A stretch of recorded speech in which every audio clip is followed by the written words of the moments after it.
വനംവകുപ്പ് എല്ലാ ദിവസവും വിളിച്ച് കാര്യങ്ങൾ അന്വേഷിച്ചിട്ടുണ്ട്. Head of forest force, chief wild life warden, CCF northern circle ഇവിടെ ക്യാമ്പ് ചെയ്തിട്ടുണ്ടായിരുന്നു. അതേപോലെ തന്നെ വയനാട്ടിലുള്ള മുഴുവൻ DFOs, Kannur flying squad, Kozhikode flying squad, Kannur social forestry, അതോടൊപ്പം തന്നെ ജനപ്രതിനിധികൾ, പഞ്ചായത്ത് പ്രതിനിധികൾ, അതേപോലെ എല്ലാവരും, നിങ്ങളും മാധ്യമപ്രവർത്തകരും നാട്ടുകാരും എല്ലാവരും നന്നായിട്ട് സഹകരിച്ചിട്ടുണ്ട്.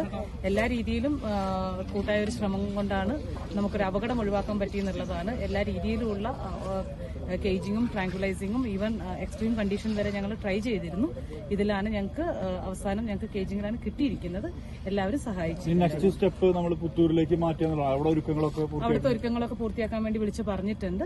പുത്തൂരിലേക്ക് മാറ്റി കഴിഞ്ഞിട്ടാണ് ബാക്കി കാര്യങ്ങൾ ട്രീറ്റ്മെന്റ് അവിടെ തുടങ്ങും. നെക്സ്റ്റ് സ്റ്റെപ്പ്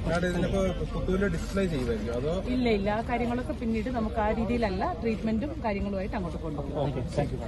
ട്രാപ്പ് നോക്കുമ്പോഴത്തേക്ക് വോൺസ് കാണുന്നുണ്ട്. ഇനിയിപ്പോൾ ഒബ്സർവ് ചെയ്താലേ നമുക്ക് കൂടുതലായിട്ടുള്ള അതിന്റെ എക്സ്റ്റൻഷൻ പറയാൻ പറ്റുള്ളൂ. എന്തായാലും ഒബ്സർവേഷൻ നടക്കുന്നുണ്ട്. അത് കഴിഞ്ഞാലും കൂടുതലായിട്ട് നമുക്ക് പറയാൻ പറ്റുള്ളൂ. മേ ബി ഒരു ഇൻഫൈറ്റ്, ആ ഒരു വോണ്ടിന്റെ ഒരു പാറ്റേൺ കണ്ടിട്ട് മറ്റൊരു കടുവയായിട്ട് ഉള്ള ഇൻഫൈറ്റ് മൂലമാണെന്നാണ് പോസിബിലിറ്റി. ഈ ഇഞ്ചുറീസ് ഉള്ളപ്പോഴും ട്രാൻസ്പോർട്ട് ചെയ്യാനായിട്ട് ഹെൽത്ത് ഓക്കെ, അതിൽ ബുദ്ധിമുട്ട് വരാൻ സാധ്യത കുറവാണ്. ട്രാപ്പ് കേജിൽ നോക്കുമ്പോഴത്തേക്ക് വോൺസ് കാണുന്നുണ്ട്. ഇനിയിപ്പോൾ ഒബ്സർവ് ചെയ്താലേ നമുക്ക് കൂടുതലായിട്ടുള്ള അതിന്റെ എക്സ്റ്റൻഷൻ പറയാൻ പറ്റുള്ളൂ. എന്തായാലും ഒബ്സർവേഷൻ നടക്കുന്നുണ്ട്. അത് കഴിഞ്ഞാലും കൂടുതലായിട്ട് നമുക്ക് പറയാൻ പറ്റുള്ളൂ. മേ ബി ഒരു ഇൻഫൈറ്റ്, ആ ഒരു വോണ്ടിന്റെ ഒരു പാറ്റേൺ കണ്ടിട്ട് മറ്റൊരു കടുവയായിട്ട് ഉള്ള ഇൻഫൈറ്റ് മൂലമാണെന്നാണ് പോസിബിലിറ്റി. ഈ ഇഞ്ചുറീസ് ഉള്ളപ്പോഴും ട്രാൻസ്പോർട്ട് ചെയ്യാനായിട്ട് ഹെൽത്ത് ഓക്കെ, അതിൽ ബുദ്ധിമുട്ട് വരാൻ സാധ്യത കുറവാണ്.